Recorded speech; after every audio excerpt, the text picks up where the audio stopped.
नमस्कार, आधार संपर्क केंद्र में आपका स्वागत है। मेरा नाम विशाल है। मैं आपकी किस प्रकार सहायता कर सकता हूँ? सर, नेपाल के लोगों का आधार कार्ड बन सकता है या नहीं? नेपाल के लिए?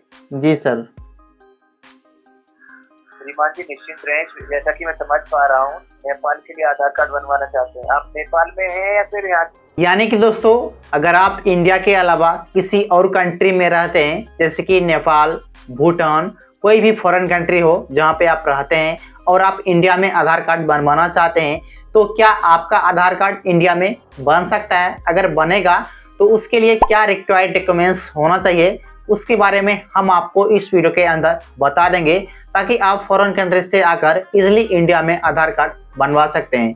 तो उसके लिए मुझे आधार कार्ड का जो हेल्पलाइन नंबर है 1947, उस पर कॉल करना पड़ेगा और उनसे पूछना पड़ेगा। अगर आप वीडियो नहीं देखना चाहते हैं तो आप ही 1947 पे कॉल कीजिए और बात कर लीजिए और पूछ लीजिए।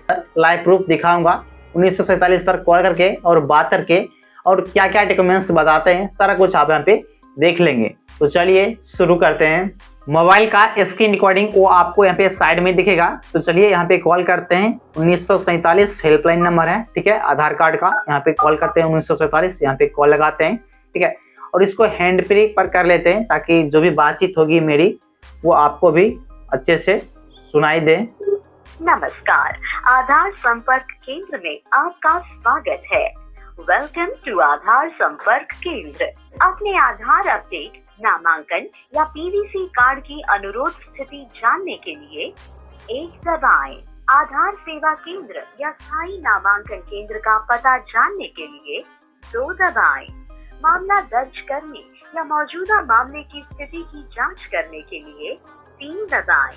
आधार से संबंधित अधिक जानकारी के लिए 4 दबाएं। चलिए, मुझे अधिक जानकारी जानना है आधार से रिलेटेड, तो मैं यहाँ पे 4 प्रेस करता हूँ। आधार के लिए नामांकन कैसे करें? 1 दबाएं। आधार अपडेट कैसे करें? 2 दबाएं। नामांकन या अद्यतन के लिए आवश्यक दस्तावेजों के बारे में जानने के लिए 3 दबाएं। यदि आपको नामांकन, चलिए मैं यहाँ पे 3 प्रेस करता हूँ। कठिनाई का सामना कर आप मामूली शुल्क देकर किसी भी आधार सेवा केंद्र या अधिकृत नामांकन केंद्र पर जाकर अपनी आधार जानकारी अपडेट कर सकते हैं। आपसे अनुरोध है कि अद्यतन से संबंधित आवश्यक मूल दस्तावेज अपने साथ रखें। Mobile number, email ID, photograph और बायोमेट्रिक जानकारी को अपडेट करने के लिए किसी दस्तावेज की आवश्यकता नहीं है। आवश्यक दस्तावेजों की पूरी सूची के लिए कृपया UIDAI की वेबसाइट www.uidai.gov.in पर जाएं। यदि आपका मोबाइल नंबर आधार के साथ कभी कभी आपका कॉल नहीं लगेगा, तो आप 2 घंटे 4 घंटे बाद कोशिश कीजिए, या फिर आप किसी और मोबाइल से 1947 पे कॉल लगाइए तो कॉल लगेगा। ऐसा भी प्रॉब्लम देखा गया। मैं लगातार कॉल लगाते रहता हूं तो मुझे फर्क नहीं पड़ता है, लेकिन आपसे अगर कॉल नहीं लगेगा। मेन्यू में वापस जाने के लिए 7 दबाएं। मुख्य मेन्यू में वापस जाने के लिए 8 दबाएं। चलिए यहाँ पे 8 प्रेस करते हैं। अभी तक कोई एक कस्टमर केयर को ट्रांसफर नहीं कर रहे हैं। पीवीसी कार्ड की अनुरोध स्थिति जानने के लिए 1 दबाएं। आधार सेवा केंद्र या स्थायी नामांकन केंद्र का पता जानने के लिए 2 दबाएं। अभी तक आपने इस वीडियो को लाइक नहीं किया तो एक लाइक कर दीजिए, क्योंकि आपका एक लाइक मुझे काफी मोटिवेट करता है और इस तरह का वीडियो जो बनाने का पावरफुल एनर्जी भी देता है। सेवाओं के जारी रखने के लिए 5 दबाएं। भाषा बदलने के लिए 8 दबाएं। हमारी प्रतिनिधि से बात करने के लिए 9 दबाएं। चलिए यहाँ पे 9 प्रेस करते हैं, क्योंकि कस्टमर केयर से मुझे बात करना है और उसको नोट भी करेंगे क्या क्या डॉक्यूमेंट्स वो बताते हैं। तो इधर यहाँ पे कलम कॉपी ले लेते हैं। गुणवत्ता और प्रशिक्षण के उद्देश्य से रिकॉर्ड किया जा सकता है। यदि आपका आधार 10 साल पहले जारी किया गया था और इसे अपडेट नहीं किया गया है, तो यह सुझाव दिया जाता है कि आधार में जनसांख्यिकीय जानकारी की निरंतर सटीकता के लिए। नमस्कार, आधार संपर्क केंद्र में आपका स्वागत है। मेरा नाम विशाल है। मैं आपकी किस प्रकार सहायता कर सकता हूँ? सर, नेपाल के लोगों का आधार कार्ड बन सकता है या नहीं? नेपाल के लिए? जी सर। श्रीमान जी निश्चिंत रहें, जैसा कि मैं समझ पा रहा हूँ नेपाल के लिए आधार कार्ड बनवाना चाहते हैं। आप नेपाल में हैं या फिर आप यहाँ पे इंडिया में विजिट किया है? नो सर, मैं तो इंडिया से हूँ, फ्रेंड मेरा एक है जो नेपाल से वो है। और नेपाल से आए हुए हैं यहाँ पर इंडिया में, उनका आधार कार्ड बनवाना चाहते हैं? Yes sir. श्रीमान जी निश्चिंत रहें, इस विषय में आपकी पूरी सहायता की जाएगी। क्या मैं बेहतर सहायता के लिए आपसे कुछ जानकारी ले सकता हूँ? बिल्कुल सर। क्या मैं आपका नाम जान सकता हूँ? सुजीत। सुरजीत जी सर। सुरजीत जी, क्या मैं आपकी ईमेल आईडी जान सकता हूँ? सर ईमेल आईडी है SU। सुरजीत जी, क्या मैं जान सकता हूँ जिसका आधार आप बनवाना चाहते हैं, क्या मैं उसका नाम जान सकता हूँ? जी सर, रोहन। Yes sir. सबसे पहले आप नजदीकी एनरोलमेंट सेंटर पर आप विजिट करेंगे, ठीक है? जी सर। जो डॉक्यूमेंट्स आप लेके जाएंगे, नेपाल का सिटीजन सर्टिफिकेट होना चाहिए, जैसे कि कोई वोटर आईडी हो गया, ठीक है, ये होना चाहिए प्रूफ ऑफ आईडी में, ठीक है?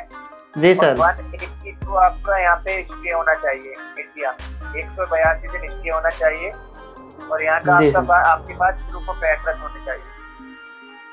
यहाँ का प्रूफ ऑफ एड्रेस सर होना चाहिए। यहाँ का प्रूफ ऑफ एड्रेस होना चाहिए इंडिया का, जहाँ पे आप स्टे कर रहे हैं, 182 दिन का आपका प्रूफ ऑफ एड्रेस होना चाहिए, ठीक है? 182 दिन स्टे होना चाहिए। तो सर अगर 182 दिन स्टे अगर इंडिया में रहते हैं तो उसमें एड्रेस प्रूफ में क्या क्या दे सकते हैं? एड्रेस प्रूफ 182 दिन स्टे करने के बाद मैं आपके नंबर पे डॉक्यूमेंट लिस्ट भेज दूंगा, ठीक है? जैसे कोई भी एक एड्रेस प्रूफ होना चाहिए, जैसे कि रेंट एग्रीमेंट हो गया, ठीक है, स्टेटमेंट, कोई भी एक एड्रेस प्रूफ होना चाहिए, ठीक है ना? जी सर। हाँ जी, तो मैंने बताया है नेपाल सिटीजनशिप सर्टिफिकेट होना चाहिए, ठीक है? जी सर। हाँ जी, फ्री ऑफ कॉस्ट एनरोलमेंट होता है, ठीक है? अगर 18 ईयर एबव है तो 180 डेज का समय लगता है। सर ये पासपोर्ट जो होता है वो भी लगता है? Passport, visa? नहीं, अगर आप पासपोर्ट है आपके पास, तो मैं बोलता प्रूफ ऑफ आईडी में क्या होता है मैं आपको बता देता हूँ लैंग्वेज में। जी सर। बताना चाहूँगा, जैसे कि नेपाल भूटान के नेशनल होते हैं, इसके अंदर पासपोर्ट अवेलेबल नहीं है।